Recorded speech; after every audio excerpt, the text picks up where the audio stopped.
Hi, I'm Robin, And I'm Kristen. and we are back on today's episode. And like we promised, we are talking about RM. Yes. And we're going to do a little breakdown of who he is before we get into his solo projects. Right. So, welcome to the guide to RM. The guide to RM, yes. He is Kim Namjoon, born September 12th, 1994, in Ilsangu. He is the leader, main rapper, lyricist, and producer in BTS. He attended elementary school there, Best Sing. I know I pronounced that wrong, right? It's I okay if did. you I'm don't. It's okay sorry. if you don't want to pronounce the school names because there's quite a few. Yes, there And is. Well, again, this is okay. a language that is not native to us. Yeah, So, it's not. Well, he attended two elementary schools because he was transferred to his second elementary school, and he graduated from there into his middle school, which was all in the same city of Goyang. And he completed middle school and went on to high school, Ilsan, in Ilsan. in Ilsan High School, also in Goyang. And he attended there, but he actually graduated from a high school in Seoul because at this time he had become a trainee with Big Hit. So he went to school in Seoul and completed his high school studies there. And he went on to further education at Global Cyber University, and he received a BA in broadcasting and entertainment. Then he went to Hanyang Cyber University, and you should see me looking at her Don't right look at me now. like that. Like I don't know. It's on your paper, not I mine. know. He enrolled and graduated with a MBA in programming, studying advertisement and media. So he just kind of breezed through there. I don't know if he breezed through, but Well, with his when you hear his IQ, right, he was a exceptional student, scoring in the top 1% of South Korea's university entrance exam, and having an IQ of 148. So he's smart. quite smart. Yes, he Yes, is smart, and he loves to read. yes, He he loves so reading. much reading. Yes, Namjoon also loved writing from a young age. His dream was that he wanted to become a poet. He began writing poetry at the age of 10. He actually won several literary contests showcasing his writing abilities. And while in sixth grade, he heard a group called Epic Highs. Epic High. Just Epic High? Yeah. Oh, I put the apostrophe S because of their song Epic Fly. High's song. Yeah. Yeah, their song Fly. And they, at the time, was a legendary hip hop trio group. And that song, very big impression on him, very big impact on him. And it led him to realize how much he loved writing and the ability to tell stories through music. So it was very much a staple in his development.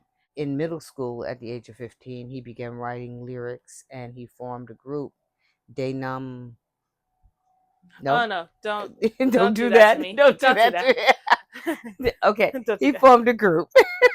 He formed a group, and He formed it or he joined it. um, well, he joined it. It was already formed. He joined it by mistake.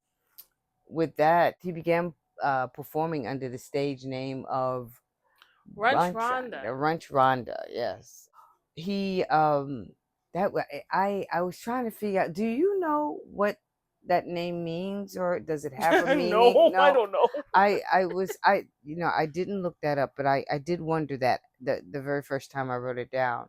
I was like, oh, I wonder what this means. I wonder, if it had any significance, if it was anything to do with what he had been writing or coming across, or finding out about himself. I just wondered that. When auditioning for an underground company, Namjoon came across an artist, Sleepy, who kind of connected him with Big Hit, introduced him to Bang Sai Bang Shi Hook.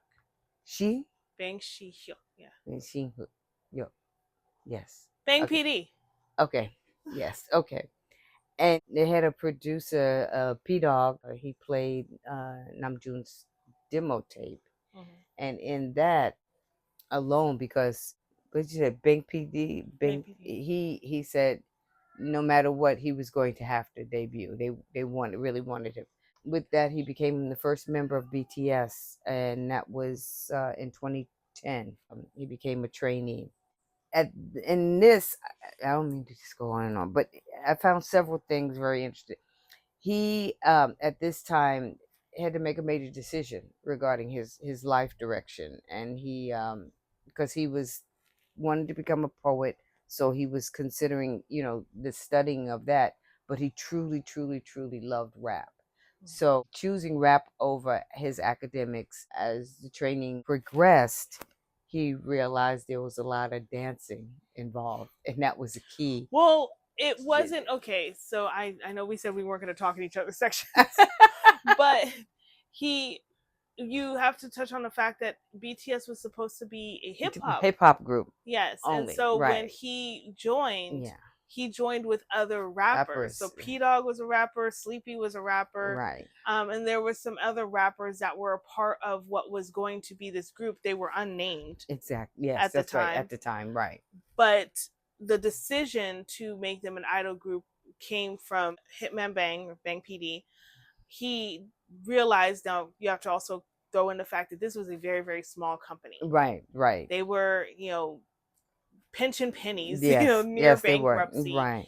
And he had to make a financial decision. Being, I think his background, Bang PD's background is in hip hop and rap, and I think his music love was hip hop and rap. Hip hop and rap, So, right? Yes. Wanting to form this group, it was very near and dear to his heart. But making the decision to go the idol route was something that was a business decision. That was a business decision, and yeah. he had to weigh the pros and cons of each, and the biggest pro of going idol was that it was going to save his company. Yes, yeah, yeah, and doing that, it would have done a lot better quicker. Yeah. And so but and Hence and the he dancing. yes, and hence the dancing, and I guess he understood this, and the shift was a little bit uncomfortable for him, but he's like, I this is not what I signed up for, but he was going to quit.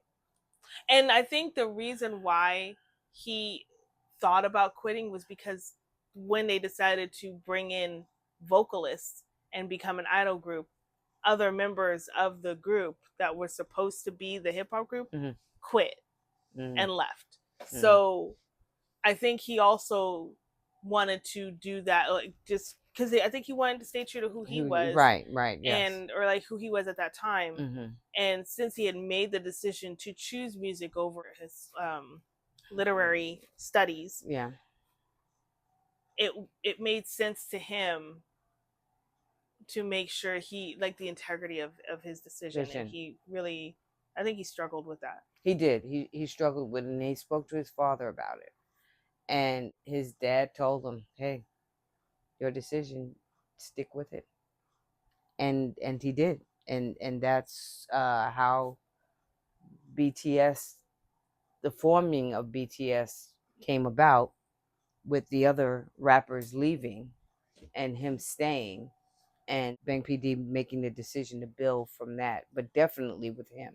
Now, mind you, at this time, Suga and J-Hope were already a part of the group.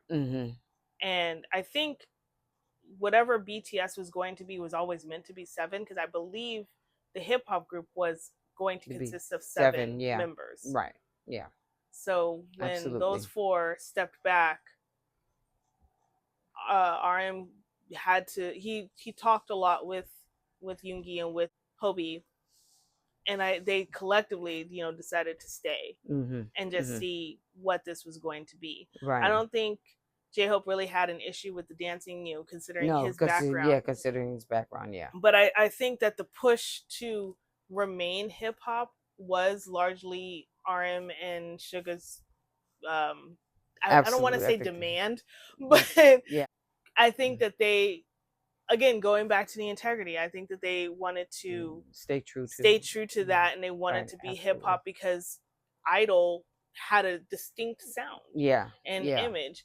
and it was a whole different pathway, Mhm. than becoming a hip hop group. Yeah. So I think, he said, okay, we'll do it your way, but like also we're doing it our way.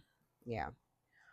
Well, and with that time of them coming together and it being, three rappers, four vocalists, BTS debuted June 2013, and Namjoon took the name stage name RM. Which, no, he was Mm, Rap Monster. He was Is Rap Monster in the beginning. oh, Rap Monster, Yeah. and then Yeah, okay, and then he it later changed it to to RM. RM. But yeah, he came out the gate swinging his Rap Monster. Oh, okay, all right. But he did in those decisions, and first decision to go with a company, second decision to be part of an idol group. He received a lot of harsh criticism at the time, and most of it, the worst of it, was coming from underground rappers that he had respected, worked with, looked up to, and everything. And they were calling him a traitor and a sellout, and it really hit him hard and made him consider whether he made the right choice or not. As he does, he put some words on paper, and he penned a single titled "Too Much," expressing his feeling and thoughts about that, the industry, and that back and forth with the underground rappers and stuff. But yeah, some of the achievements that they experienced after debut, I'm going to name them off. We did talk about them last time we talked about the group, but it is kind of important to hear it again because I'm also going to touch on, again, his hardships and what he struggled with. So, first thing is their Daesung Award. After 3 years of hard work, they finally win the Daesung Award for, I think it was Artist of the Year, at the Melon Music Awards in 2016. Yeah, and then from there, they just kind of skyrocketed. They got the Billboard's Top Social Artist Award in 2017. Then they charted in the Billboard 200 in 2018. Dynamite debuted at number 1 on the Billboard Hot 100, and it was quickly followed by consecutive number ones with Life Goes On, Butter, and Permission to Dance. They won Artist of the Year at the American Music Awards. They also won, I can't remember what award it was, but at the Brit Awards. And they had multiple Grammy performances and nominations.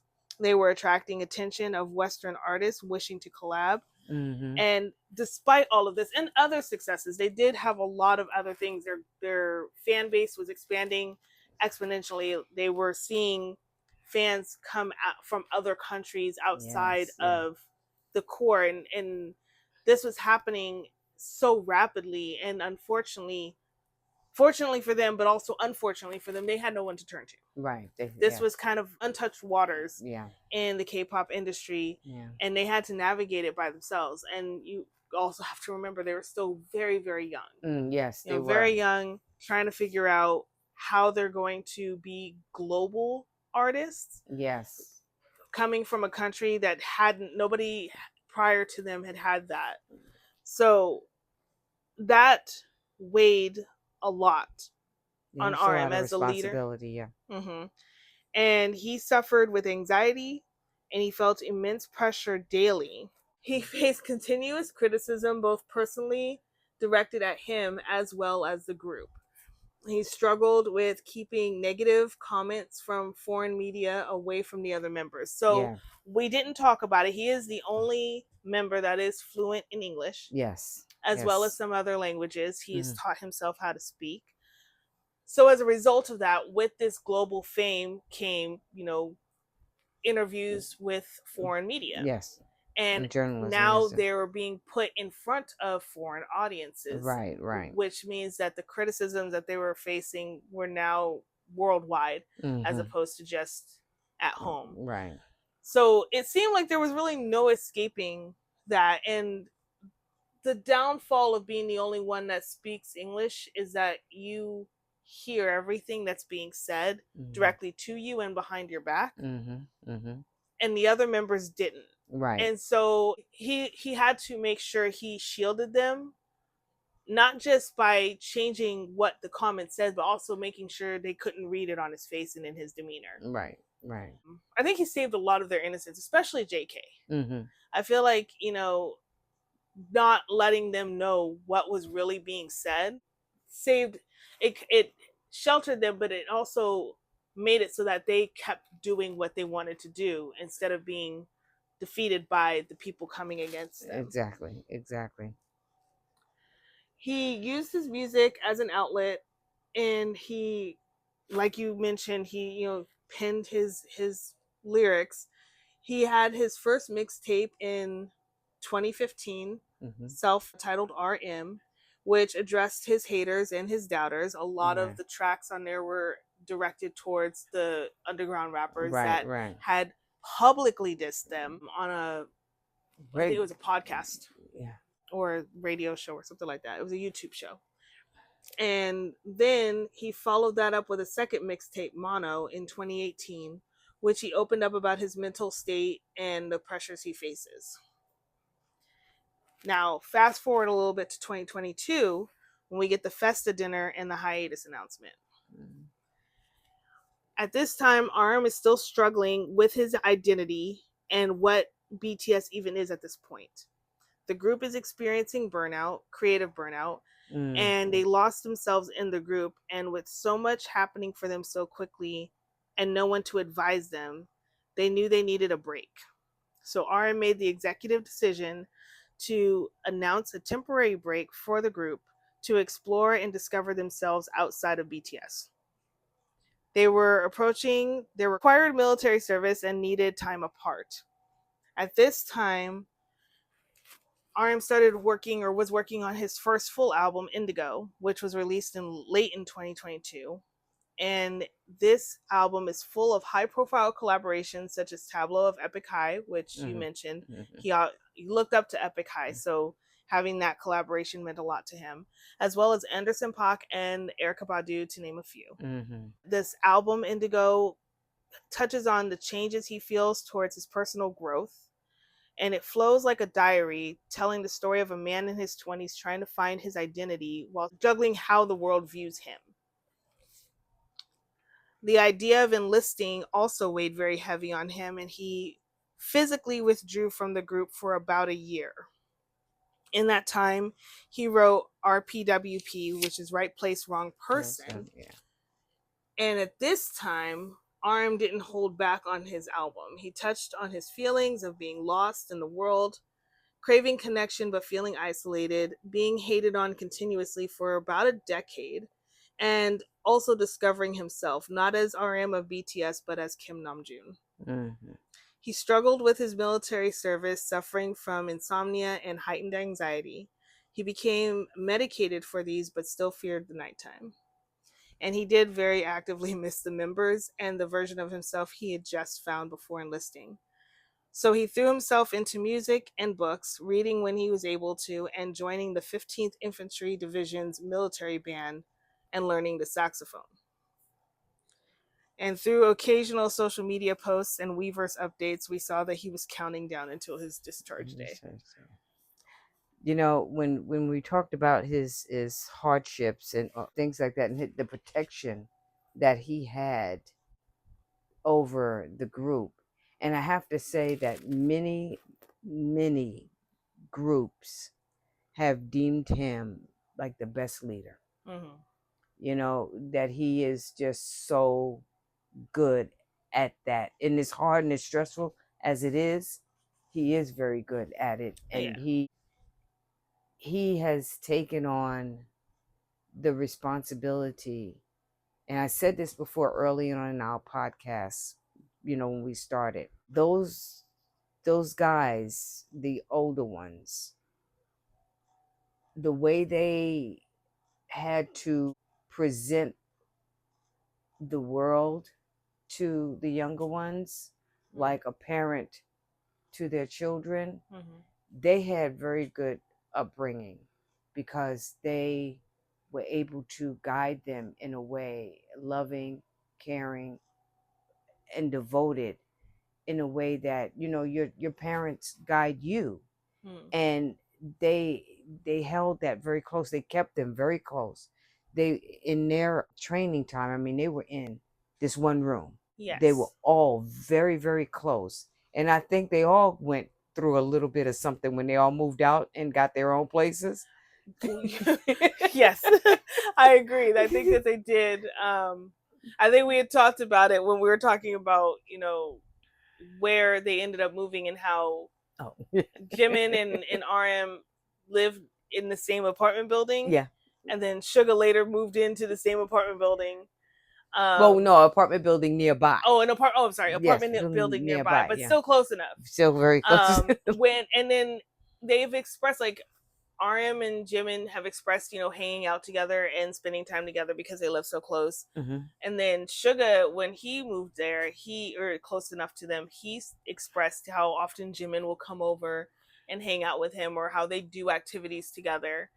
And I think Jin, well, we'll talk more about Jin's little shrine, but he, his love for the members is immense, and he does go and visit them. And they had, during their military service, they had dinner at Jin's house, and I think it was the first OT7 picture that was taken after they had enlisted. And everybody was speculating that they, were just really happy to be together. It turns out they had been crying and Oh talking about that yes, whole, like, just how hard it was yes. for them, and how much they missed being the group and being back in front of Army. And then they just, which I thought was really, really telling, for them to be so emotional, and even with the Festa dinner, to be so emotional so openly with Right. the fans, Yeah.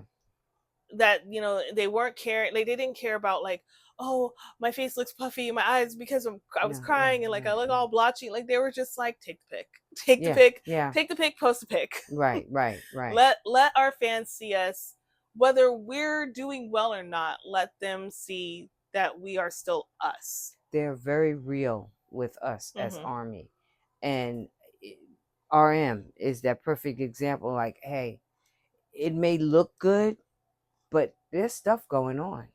And the thing I love about RM is his honesty. Mm-hmm. I feel like once he got to a certain point, both in age and in his career, he just said, the truth is the most important thing. Yes. And I'm going to speak my truth. Yes. And I think it had a lot to do after the UN speech that he did, Speak Yourself, because I felt like he wasn't talking to just us, he was talking to himself. Yeah. Very And much so. at that point, you just kind of start seeing a shift in his music, Mm-hmm. in his lyrics, and how he, came on live and talked to the fans. I think, the truth is the most important thing to him, and he's going to speak it, at whatever cost. Right, yeah. And I think he also got to a point, like I said, in his career, where he realized that he had a strong enough standing that he could speak his truth with minimal consequence. Whereas, earlier in the career, when they weren't really established, it was a little harder to do that because you had so much at stake. But now, because they have made such a name for themselves, and amassed this insanely huge, following, fan base, and who's ready to fight at a moment's notice for them, he's not going to sugarcoat anything, and good for him. Absolutely. Like, he shouldn't, because at the end of the day, they're human beings, and they have their own, shares of problems and concerns and hopes and dreams and failures and stuff. And to try to act like they don't experience that is not, it doesn't, it's not realistic. Yeah, it's not real, it's not reality. And I think that's why the fan base has the connection and love for them that they do, because they've never been one to shy away from what's really going on in the world. They've never been one to shy away from what's really going on with them. Right. So, and that is so relatable, because whatever you may be going through doesn't seem like it's so foreign. Yeah. That no one is, and no one understands it. Yeah. Or experience it, because their songs sing about it. They're telling you that it's okay. You're telling you that you're not by yourself. You're not alone. We are here. Army is here for you. so you don't have to worry about going through it. In that, hey, we're going through it too, and what helps us through is you guys. Yeah. So it's It's a it's two-way street. it It's a is, two-way street. and me being of the lovely age that I am, I was trying to figure out a good way to do that. Older army.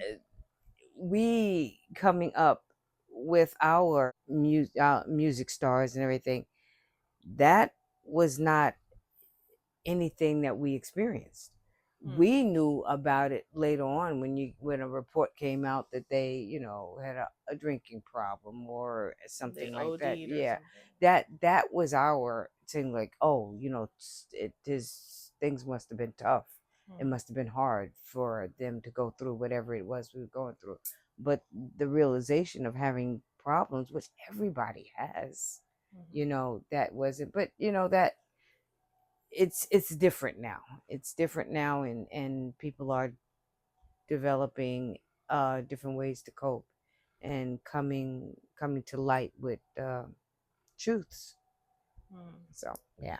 I I like that we decided to do this deep dive into their individual like solo projects, because RM was my, like, he was the first connection, I guess I'll say, which is crazy to say because he's my bias. And I love him, I do. But yes, I think it was, and I wrote about this in one of my essays, but RM, through his song Forever Rain, that was the anchor, I guess, that I, not the anchor, the lifesaver, I don't know, we'll go with lifesaver if we're gonna keep with the water themes. Yeah. That was my lifesaver, I guess, when I was struggling and I was in my dark place, and I was, going through the same type of things, dealing with anxiety and depression and loss of identity, and just struggling to figure out, do I have a purpose? And I heard Forever Rain, and I don't speak Korean. I don't know what I didn't know what he was saying, but I felt it. Yeah. I felt it. And he's very powerful in that sense, because he's not just saying the words, he's emoting. Is that a word? I don't know. He's emoting the words. And they all do. They all have that gift of, because I know Jimin does. Yes. Suga definitely does. Like, you feel what's being conveyed in those. They're not just words. When they perform these songs or when they sing these songs, they are singing it with their entire being, with every ounce of experience of things that they've had, struggles, the highs, the lows, everything is in each and every word that they sing. Right. And whether you understand the language or not, you feel the music. You feel it. Yeah. You felt it too, Mittens? I know. Please don't try to jump up here because I don't want you to fall. So yes, RM was the first connection I had to the group, the first kind of lifeline. And from there, I did develop deeper connections with the different members and the different songs. But I don't think I would have if I didn't have the opportunity to just have a song that just kind of sat with me. Yeah. And basically said, like, hey, I understand what you're feeling and it's okay to feel that. Right. And I'll just sit here with you until you're ready to go somewhere else with it. And that's what I did. That's what I did with Forever Rain. So I don't want to get emotional, so I'm not going to. I'm not going to keep talking about it. But next, we're going to talk some more about RM and some of his, I don't know, some little fun facts about Kim Namjoon, our fearless leader. Yes, a fearless leader who knocks things down. Okay, well, since you started with that, do you want to go into that? Do you want to talk about that? He is the god of destruction. He is the god of destruction. He knocks stuff down. He breaks things. He breaks things. He trips and falls and causes everybody to fall on him. So, fun fact, he was the last member to get his driver's license. He got it last December. Yes. In December of 2025. Yeah. At the ripe age of 31? 31, yes, 31. 31. So, and the members' reactions was the funniest thing, because they were all just like, is this okay? Like, is this safe? They actually gave you a license. And even within that, like, he said that he could drive no problem, he just can't park. And I just thought that was funny because I was like, isn't that kind of a requirement to pass? Like, isn't that kind of important? But I guess, when I don't know what it's like in Seoul, but I would imagine it's kind of like New York or LA. Like, they have valet and stuff like that. Like, Oh yeah. you don't always need to know how to park. Just Well, in New York, parallel parking is important. I mean, you have to know how to parallel park. and I do, and I'm not from New York, Yeah, but I yeah. know how to parallel park. Matter of fact, when I took my driving test out here, being from New York, and I parallel, they said park, and I was like, all right, so I parallel parked, and he goes, okay, all right, you can parallel park. Pass. Yes. Because I don't know You what get a I license, guess. and you. I guess he wanted me to pull into a spot. I was like, no, It's like I'm just gonna the- park right there's an here. opening here. I can fit. Yeah. If I fit, I sit. Yes. So yes, he is Yeah. a god of destruction, and like we said, he got his he was the last to get his driver's license, Yes, but he is doing just fine. I mean, He is. he is, based on photos that we've seen, probably the safest driver. Hands at 10 and 2. He clutches that steering wheel like he is holding life in his hands, and you know what? Thank you. We Thank you for appreciate that, because odds are whoever's taking that picture is another member. So you are holding life in your hands. Please Or don't. staff. Yeah, or staff. Like we love the staff too, Yes. because they are so good to them. Another thing about Kim Namjoon is, despite his tall size, I think he's what is it, 189, 81 centimeters? Oh God, just So give I think me he's about 6'2", 6'3". He's not 6'2". No, I'm but just I think saying, give me he's that. about 6 foot, I think. Mm. And he's got a pretty big build. Mm. And he likes small and delicate little things, Yes. small and cute things. Yes. So he's very much into, like, he does. He has a bonsai tree that he takes care of. He loves Pokemon, and he loves namjooning, Yes. which is the act of going out and spending time in nature or spending time with friends. Yeah. He does, at every stop that they go to, he does go to museums, and he loves the art. There was actually an interview that just came out, I want to say Thursday night or Wednesday, I don't know. It just came out this last week, and he talks about how when he goes to the different cities, he doesn't do the touristy stuff. He tries to do the smaller stuff. So he'll go to, like, the less famous museums and stuff like that, or like he'll go to local cafes and restaurants and stuff, not the the most expensive ones that you would expect to see them at. Right. He likes to go and see how local army lives. Yeah.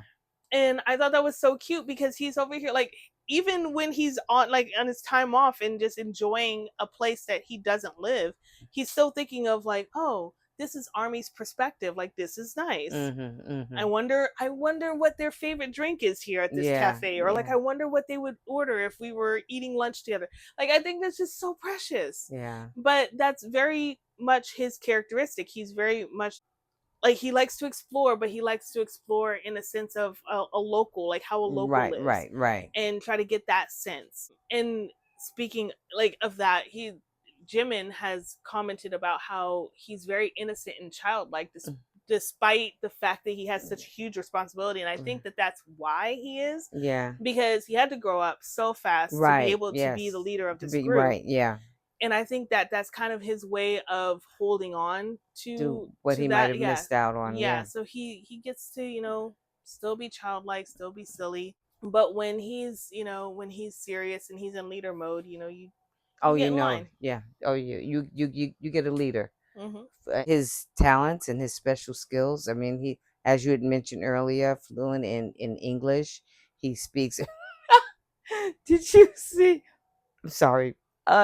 When he was speaking German. Yes. Okay. But what was funny was it was V. V's face. His expression was, wait a minute. When did that happen? Does anybody know about this? Like, when did we pick up German? Yeah, we picked up German. And they're in Paris right now, and he spoke in French. His entire closing mint was done in French. But V also did his in French too. And I think it was so funny because it was V, in French, and then RM in French, and then Yoongi was like, "Yeah, no, I'm speaking what I know." He's like, "We've got a translator for a reason. I'm gonna speak in Korean," and he did. But he just looked over. He's just like, "Yeah, no." Like, that's cute that you guys took that time to do all that, but no. But yes, he is fluent in French. Sorry, in not French, English. Taught himself English by watching the show Friends. Mm-hmm. He's conversational in Japanese, and I believe Mandarin. And he has no problem picking up other languages quickly. Right. As case in point, being able to deliver his closing mint in German or in French. Right. So I think he loves languages. Mm-hmm. I think he likes studying language. I think he just likes studying. Yeah. I think he just likes studying too. He also plays the sax as well as he's learning the guitar. Bass guitar, yes. Yeah, bass guitar. So he is putting his right and left brain to work. And I thank you for that, because we get the benefits of that, seeing that. And his speeches, coming with the languages, he just speaks so eloquently. When he was at the UN. Yes, at the UN, and even at the White House, his speeches, he was, very eloquent and very passionate, with what he was speaking about. So yes, he's spoken at the UN twice, 3 times. In the White House once. Yeah. He spoke at the APEC summit. I think it was last year, 2025. He spoke at the Samsung Art TV release. And he is an ambassador for Samsung Art TV. Oh, okay. So he has that ambassadorship because, of his love of art. He has, oh my gosh, mittens. He has a collection of art at his home, which he is going to share with us at the San Francisco Museum of Art, starting in October. His exhibit will start in October, and I think it goes through, I don't remember whenever next year, at some point next year. Oh, that long? Yeah, it's gonna be going for a while. All right. Thank God, because I have no idea when I'm gonna get up there to see it. Yeah, I'd like to get up and see it. I do want to go up and see it. And his art is primarily of Korean artists. Yes, which he uses his social media platform to bring attention to Korean artists, Korean authors. He does do book recommendations, and a lot of ARMY have actually taken to creating reading lists based off of his songs and his lyrics. Oh, okay. But yes, anytime we've seen shots of him in his home, stacks of books everywhere. Of books, yes. There's no organization to it. It's just books on books on books. Yeah. Well, to us it looks unorganized, but he knows exactly where everything is. Yes. It's organized chaos. Yes, it is. I'm trying to think what other fun facts or special skills do we want to highlight. I mean, there's a lot of fun facts you can find out about him. I think there's a site called K-Pop Profile, that'll talk about the different K-pop artists. So any K-pop idol that you're curious about, probably find their little profile there and what they're into, like their favorite meals and favorite colors and all that stuff. He doesn't know how to slice carrots. Oh my gosh, yes. No. He doesn't. He does not know how to slice carrots, and he struggles with onions too. Yes, he does. I'm sorry, I cut you off for that. No, it's fine. It's fine. And he's not the first one that people call on to cook, but he can cook.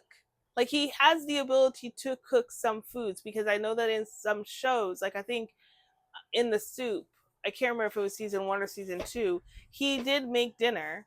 One time he made steak and nobody died, so like he is a successful cook. he's at least successful enough to create edible foods. Yes, get you through at least a meal. Yes. one meal. But yes, usually when it comes to cooking for the group, it usually goes to Jin, JK, or Suga, sometimes Jimin. But yes, V and Hobie does cook too. He's made some stuff. Yeah. That even had me looking at it like, huh. kind of want to Pretty eat that. good, yeah. And they So, love their food. oh my God, they love their food. They love their food. They do. They do. They So, really do. yes, I think that is all we have to say on Kim Namjoon for this episode. There's plenty we can say, but we'd have to keep you here for an extended period of time. That's undetermined. But we'll probably hit on a couple other things as we go through his The albums, yes. Yeah, So we'll so start off with, we're actually not going to do the first mixtape RM because that is actually not available on streaming. It's only available on SoundCloud. So we're yes. going to end it here. Thank you guys for tuning in and learning a little bit more about the leader of BTS, the man who made the group go global. Yes. And we'll see you guys next time. Bye. Bye.